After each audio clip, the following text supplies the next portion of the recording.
So today we have Daniel. Thank you for coming, Daniel. Believing the human voice believing the human voice to be one of our greatest natural resources. Daniel Teadt strives to make communications a sustainable and authentic experience that reveals, the Oh, intimate oh, really? intimate vocal lines connecting us all. His decades long work as an internationally acclaimed vocal artist led him to guide others toward a more profound understanding of the voice and its extraordinary potential.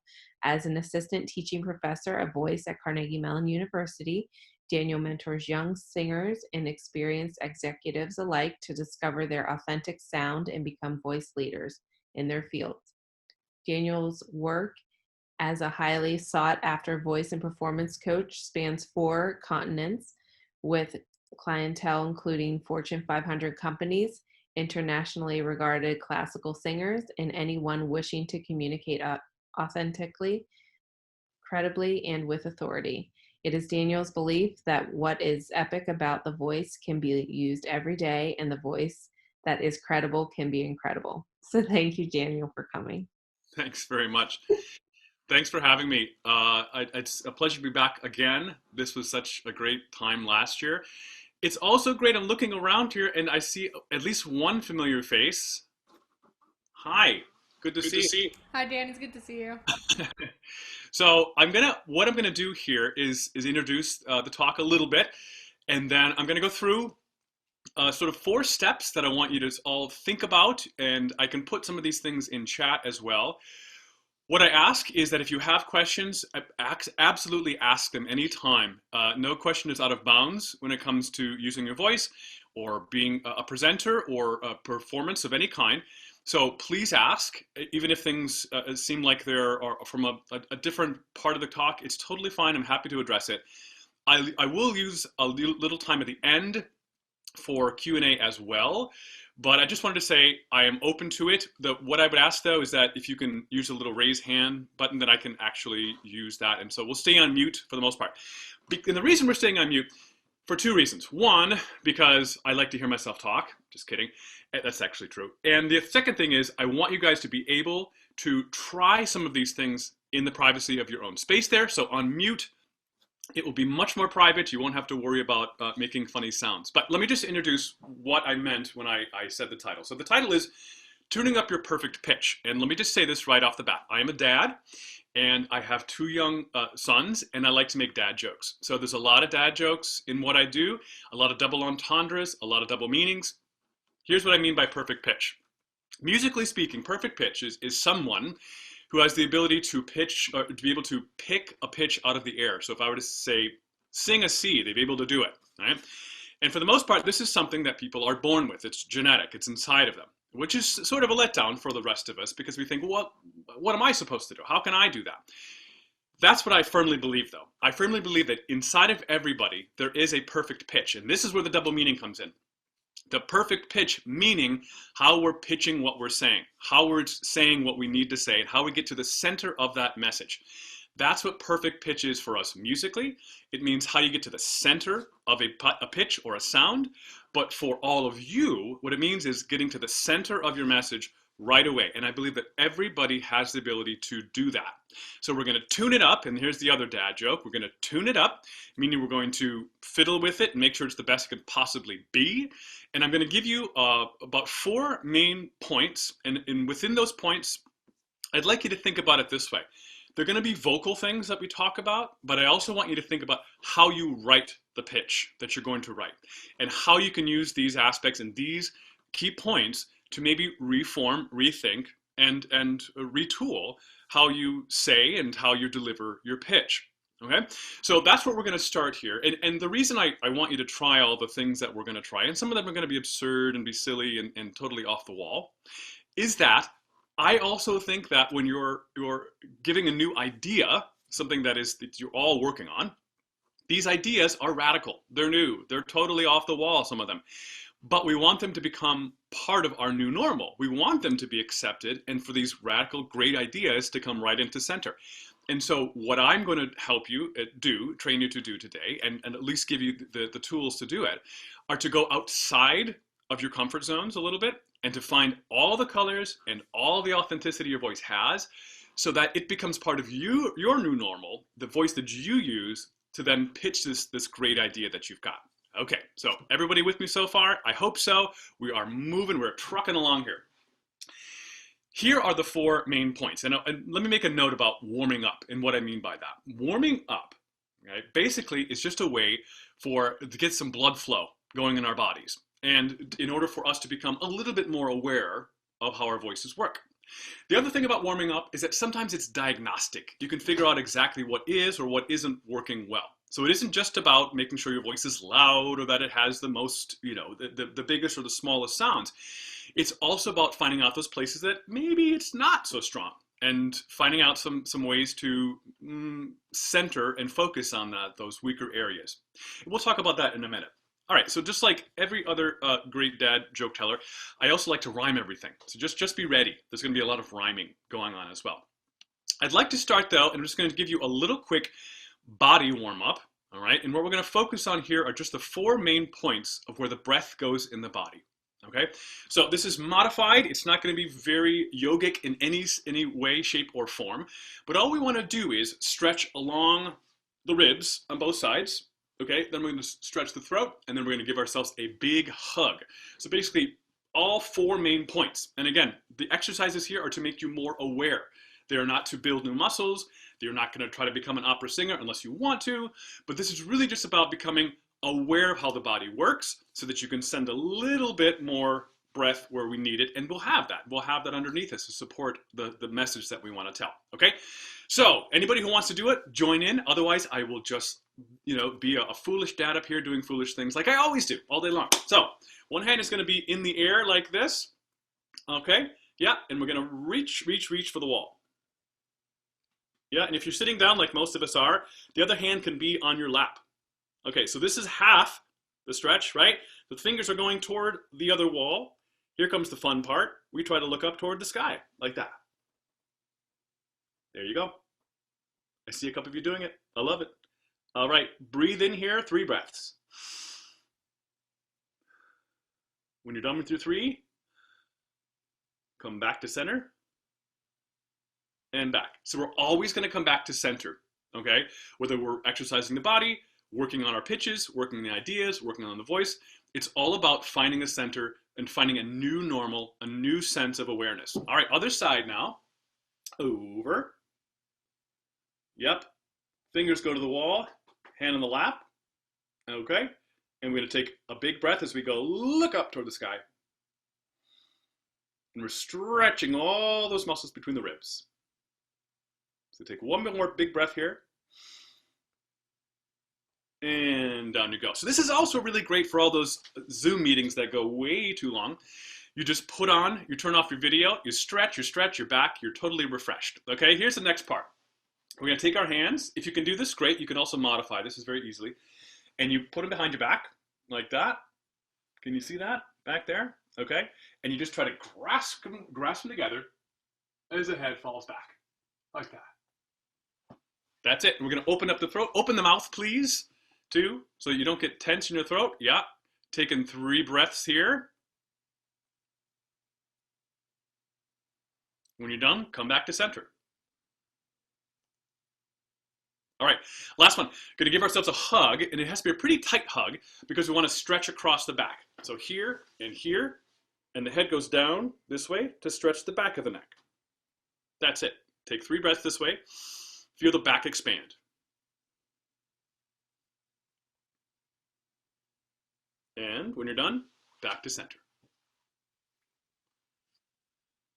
All right, so that's how we're going to get to know the breath a little bit, so you feel a little bit more comfortable. I would advise, whenever you're pitching this to someone or you have a meeting, that you find some time to warm up and some time to get to know the body a little bit and allow the voice to find these colors and to find new ways of speaking. It just gives us a little bit more control over the situation, okay? So the 4 main steps, they all rhyme, and the first one is range, okay? So I will put it in the chat just in case you're interested. Range. Now range, for us, as musicians usually means that we go this way and that we go this way. We try to find not only how loud and soft the voice can get, but how high and low the voice can get. Okay, so this is what we're going to call it. We're going to call it the horizontal and the vertical of the voice. And there are two really cool ways of doing this. These might be tough at first. For those of you who have had any voice training whatsoever, these will be very familiar to you, as I know at least one person knows. But what we're going to do is we're going to lip trill first. Okay, lip trills are raspberries. That's all they are. And if you like doing these, great. If you don't, great.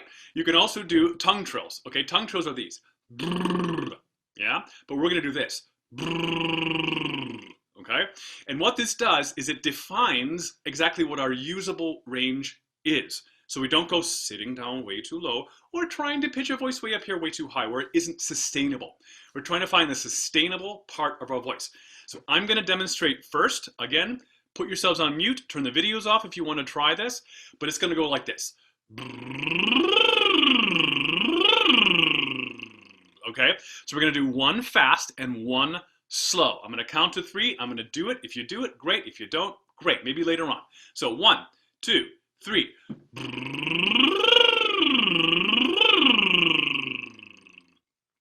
Any success? Raise hands if you had any success. Oh, good. Oh, good. Let me turn the, yeah, I'm just looking to see if anybody else is, okay, good. Great, you had some success. We're going to do this a couple more times. And again, what we're trying to do is just allow the voice to show a little bit more range. Give yourself options. That is job number 1 for the voice. So again, 1, 2, 3.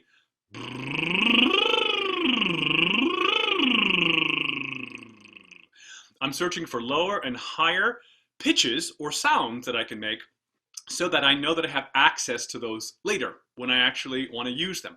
Okay, last time with this one, this is us finding the vertical, then we're going to find the horizontal. This is the vertical. So 1, 2, 3.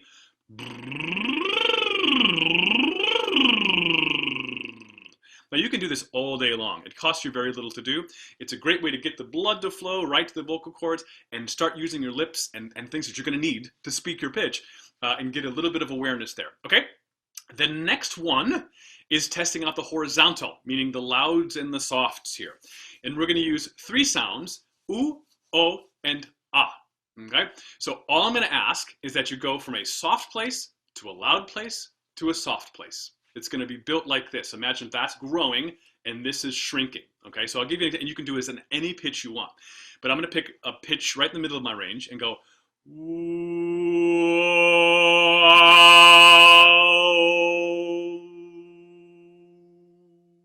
so here's what we're doing here. We're testing to see that we start on our voices, meaning we're not whispering. We're not starting from this place going, ooh. We're really starting on the voice. And when we get loud, we're not shouting.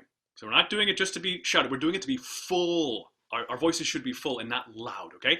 So I'll demonstrate one more time.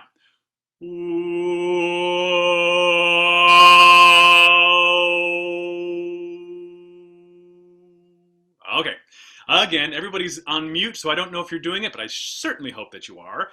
Pick a pitch right in the middle of your range where you're comfortable doing this, and then we will try this together. And we'll do it on 1, 2, take a breath, 3.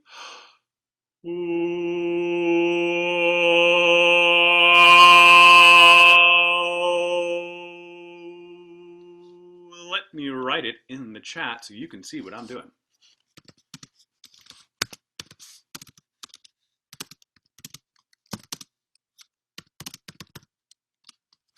There they are. Those are the sounds that we want to make. Okay, we'll do this one more time. Again, testing for the horizontal, seeing what we can get our voices to do loudly and softly. Okay, one more time. 1, 2, take a breath in.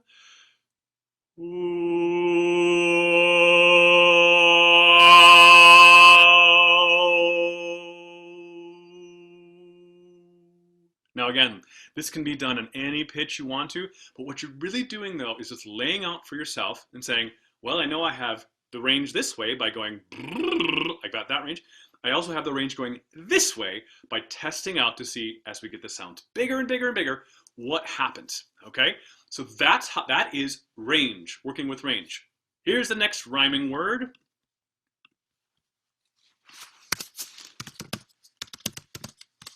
Change. What does change mean? So change for me means that when many of us who are native speakers of English, we try to, or whatever our language happens to be, when we try to give a pitch in that language, a lot of times we will default to a very comfortable cadence. And what cadence means is basically how we shape the phrase. For example, if I were to say, hello, how are you? And I was giving a pitch, every time I would probably go, hello, how are you? Hello, how are you? Hello, how are you? And it always has the same sort of pitch. I say, my name is Dan. And today I'm going to talk about this. And it has the same cadence. It has a rise and a fall, and a rise and a fall. What happens is when we have too much rise and fall that is exactly the same, we will oftentimes tune out our ears. And we'll start to get used to that cadence and we'll stop listening to the content. Instead, we'll just listen for that comfortable cadence up and down, but miss all the content on the inside. So today, we're going to use the same phrase over and over again. I'm going to demonstrate all of these aspects through a very famous phrase. Some of you may have heard of it, which is to be or not to be. That is the question. Okay, everybody knows this from Hamlet, from Shakespeare's famous Hamlet play. So we're going to use this today and look at it a number of different ways. So obviously, you can use this with your talk any way you wish, but what I'll ask you to do is to look at what you've written and to see if there's a change not only in the way that you're presenting it, but perhaps in a minute we'll talk about also modifying the way that the words are written to reflect what does best things for your voice and not just what's written on the page. Because what we'll find often is that what's written on the page doesn't always translate to what is spoken. That's the difference between, say, giving a speech and writing an essay, right? We want to do a talk and not an essay. So we want to make sure that all of these things are reflective in our voice as we discover more and more about our voice, okay? All right, so using our horizontal, yeah, and our vertical, we're going to look for different cadences, different ways of saying this. So for example, I can say, to be or not to be, that is the question. Great. Or I could say, to be or not to be, that is the question.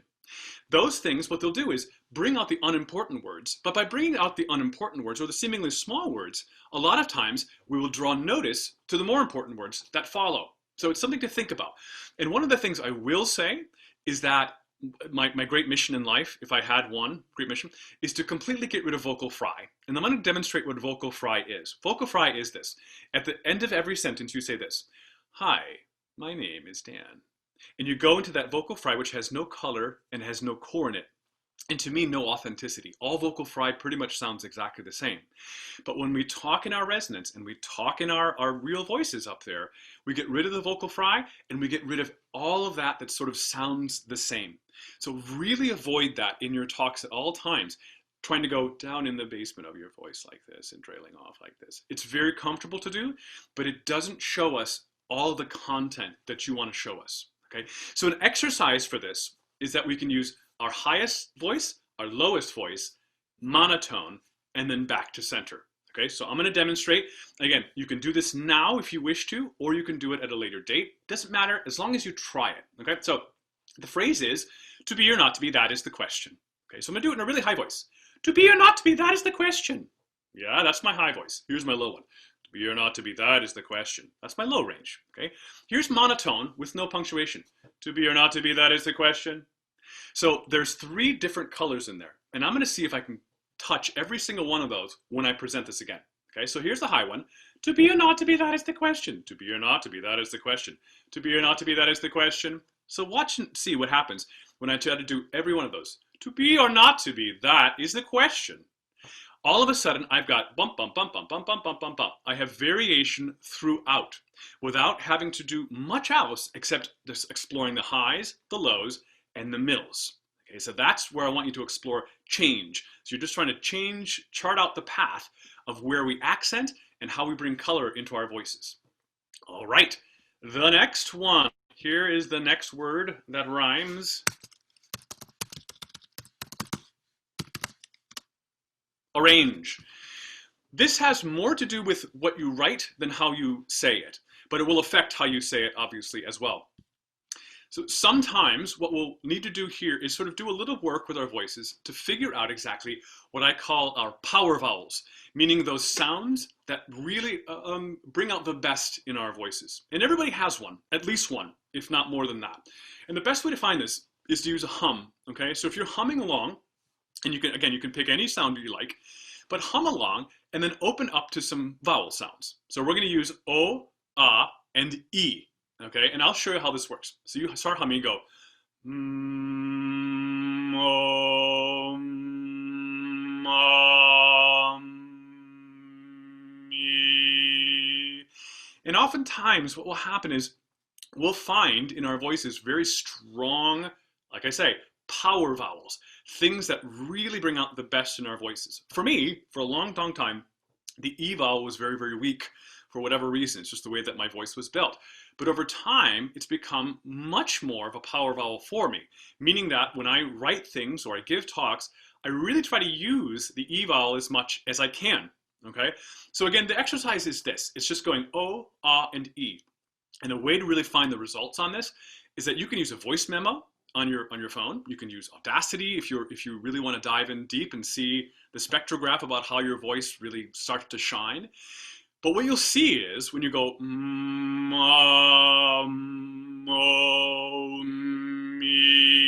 is that you'll see the graph really start to get very, very violent when you find a vowel that is powerful, that is full, okay? And once you find these, it isn't to say you can just disregard the weak ones, but when you find the strong ones, you can start using those sounds in your talk, in your pitch, really finding words that exemplify those. For example, if instead of me saying to be or not to be, that is the question, which is fine, but if I really want to use my power vowel, right, which is E, I can change this around. I can say, the question then is to be or not to be. And then I can end strong with a sound that I feel is very strong inside of me. And all it really takes is, well, first of all, ruining Shakespeare, but also to flipping things around so that you really make the most out of what your voice can do. Okay, so again, all we're doing is humming through. We're finding those warm, round, large, full power vowels that we're looking for, and using those when you're writing your talk so that it really exemplifies what you want to say by bringing out what's already working well in your voice. Okay, the last one. This is probably my favorite one. Strange. So far we've had range, change, arrange, and now strange. And what do I mean by strange is that we make the non or unobvious choices about how we say things and about how we draw in different parts of our voice. Okay, so this is probably going to be the most absurd exercise that we do. So be prepared to turn off your videos if you don't already have them off, or actually turn them on and let me see exactly what you're doing and how absurd you can actually be. This I call the cats and dogs exercise. Okay? And what we're going to do is we're going to pant like dogs and meow like cats. And I say we, but really I mean me, because I don't know who else will do it, but I sincerely hope that you're all joining me in this fun.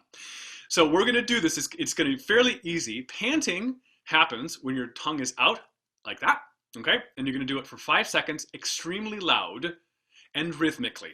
And what we do is we get a lot of power into our breathing mechanism from below by going like this. Okay, so what we're doing is trying to make things as flexible and as strong down there as we can, so that when we do take in a breath, we're not nervous about it. We don't think we're not taking a full breath. We don't start tightening up. Things are loose down there. That's the dog's part. The cat's part is when we do this. Meow, meow, meow, meow, meow. All right, that is going to be getting blood to flow into the face. Yeah, so we're starting to use all the facial muscles as well, and also getting our voice to do something that is pretty strange for us, to get it outside of its comfort zone. We're going to do this in a set of 3, okay? So it's going to be 5 seconds of panting and 5 seconds of meowing. 5, 5, 5, 5. I hope you're all joining me.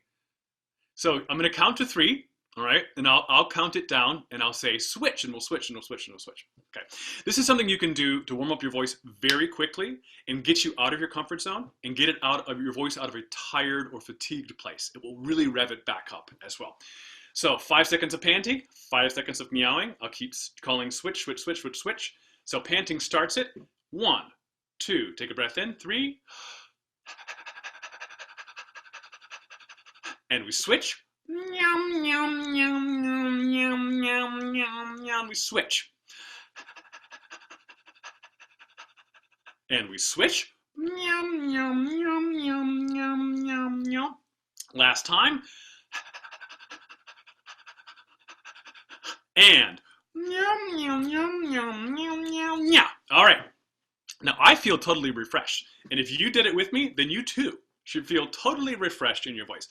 But what this is doing is just making sure that we're okay with thinking outside of our regular cadence, the way our voice falls, what we think our voice can do. So making unobvious choices. And there's another exercise we're going to try. But for example, if I say to be or not to be, right?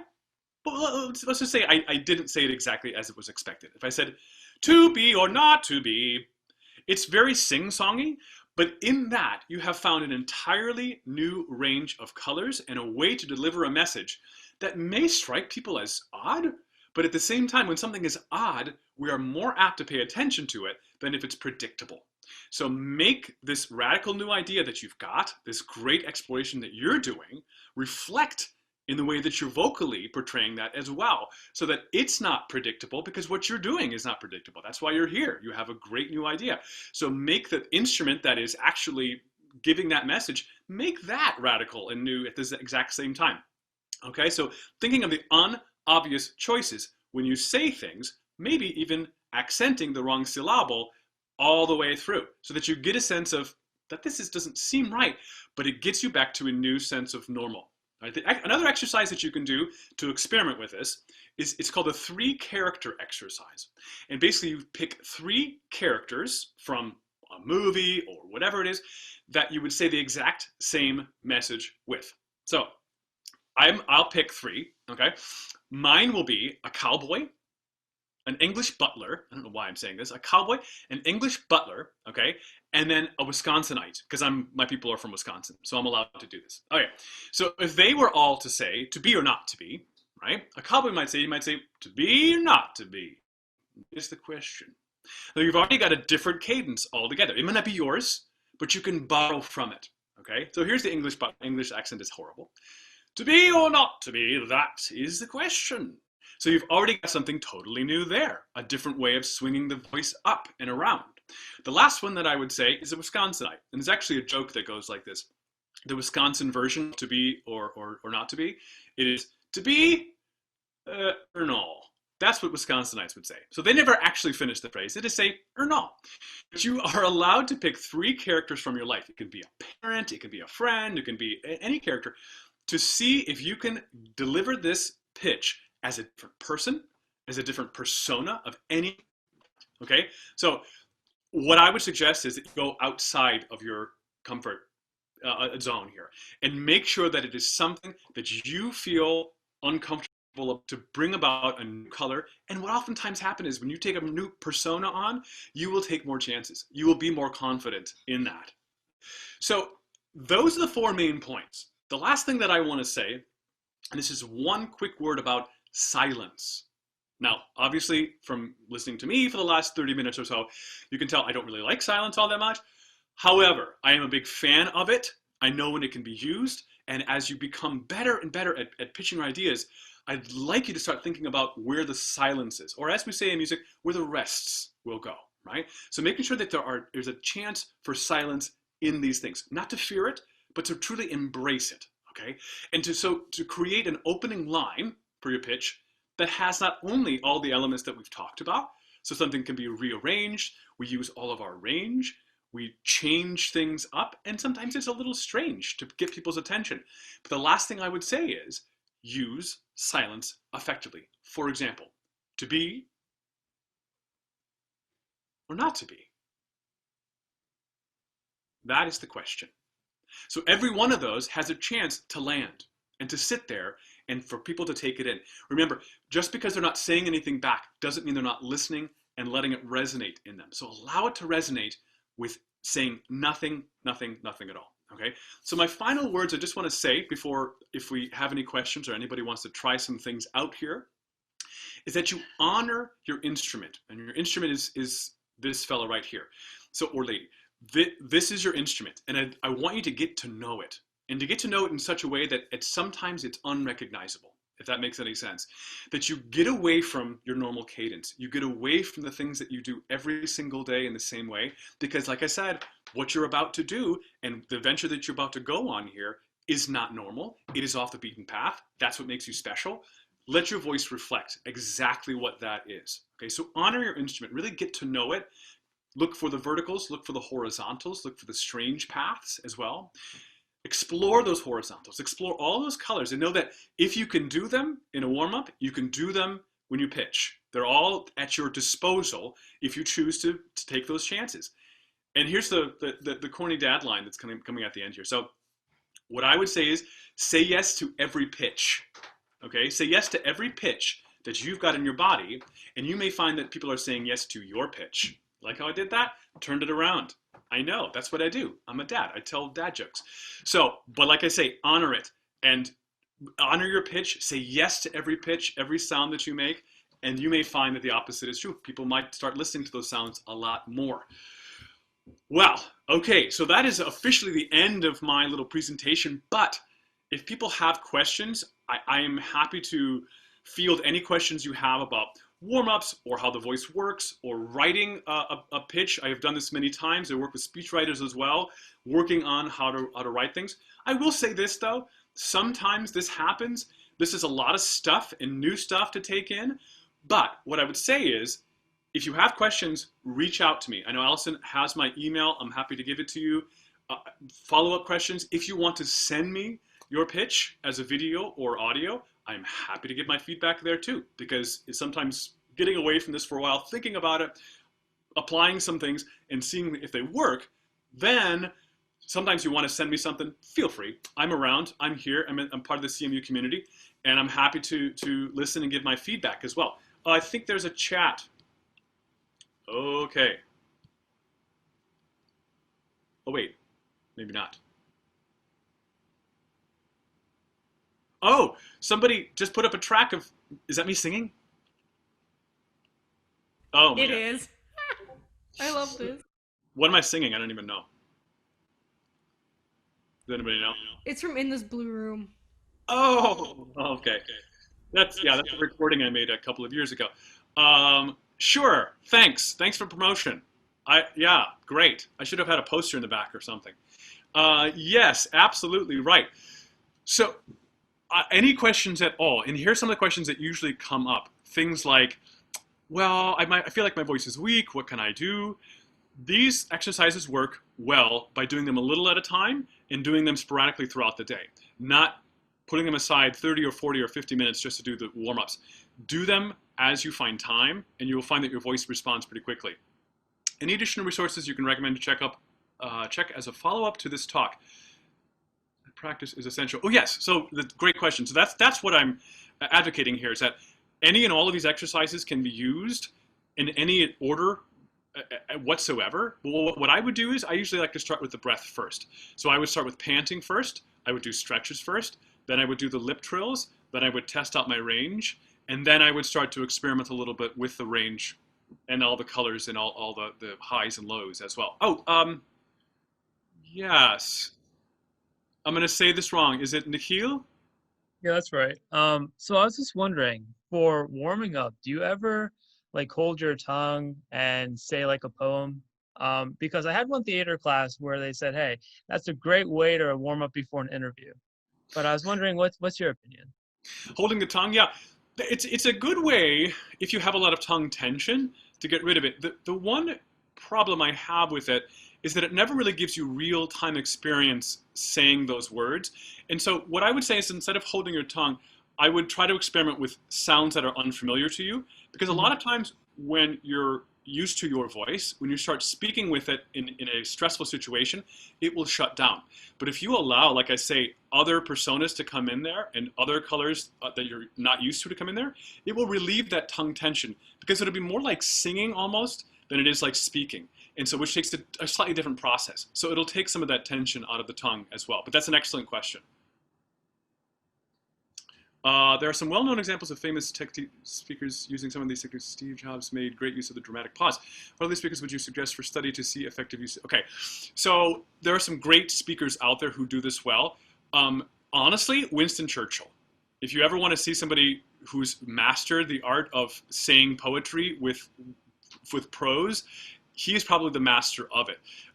Somebody else I would say is Barack Obama. Is an amazing speaker. Despite whatever your politics are, is an amazing speaker and somebody who's able to be very compelling no matter what they're saying as well. Actually, a lot of the presidents we've had, Ronald Reagan, for example, is an excellent speaker who had an excellent, who wrote, his speechwriter, wrote an excellent book about this, From Lincoln to Churchill. It's about public speaking. And what was important for all of these people is that they found a speechwriter that reflected how their voice worked well. It wasn't just reading an essay. It was really reflecting how their voice worked well and their strengths as well. So when you're writing these things, make sure that it is speakable and that it really speaks to your best strengths as well. Okay, was there another, did I see another hand up? Nikhil, your hand is still up. Do you want to ask another question? No, I'm good. I still have that up. Okay. I'll take it down. Okay.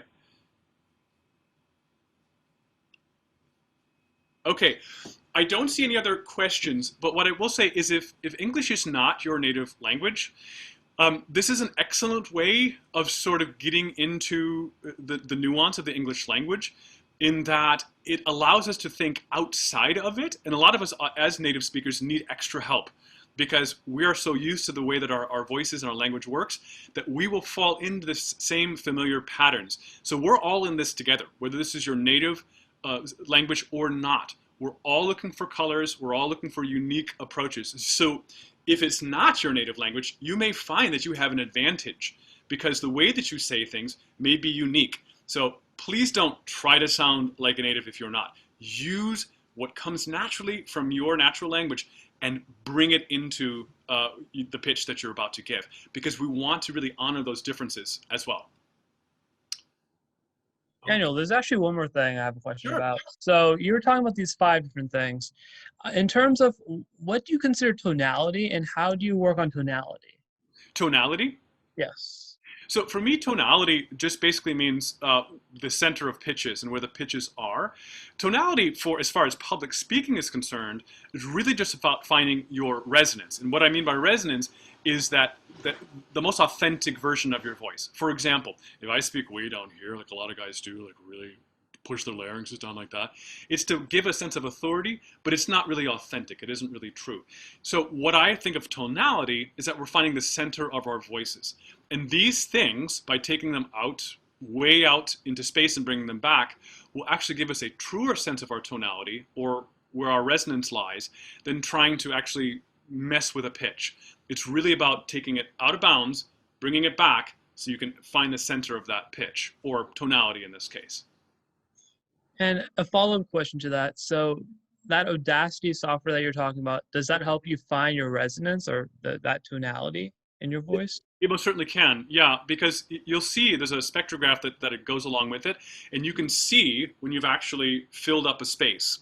And when you fill up a space like that, and well, let me say this, in a sustainable way, meaning that you're not shouting to make a loud noise, but you're able to do it over a long period of time, that is more reflective of finding your resonance, that you're able to make a full sound over a long period of time, sustainably. Okay. Thank you, Daniel. Sure. Okay, I don't see any other questions, which doesn't mean there aren't any, but like I will say again, if you have follow-up questions, if you're curious and you want to ask me, off the clock, please do. Please email me at my CMU Andrew, which is just DTEADT. I'll put it in the chat. That's easier.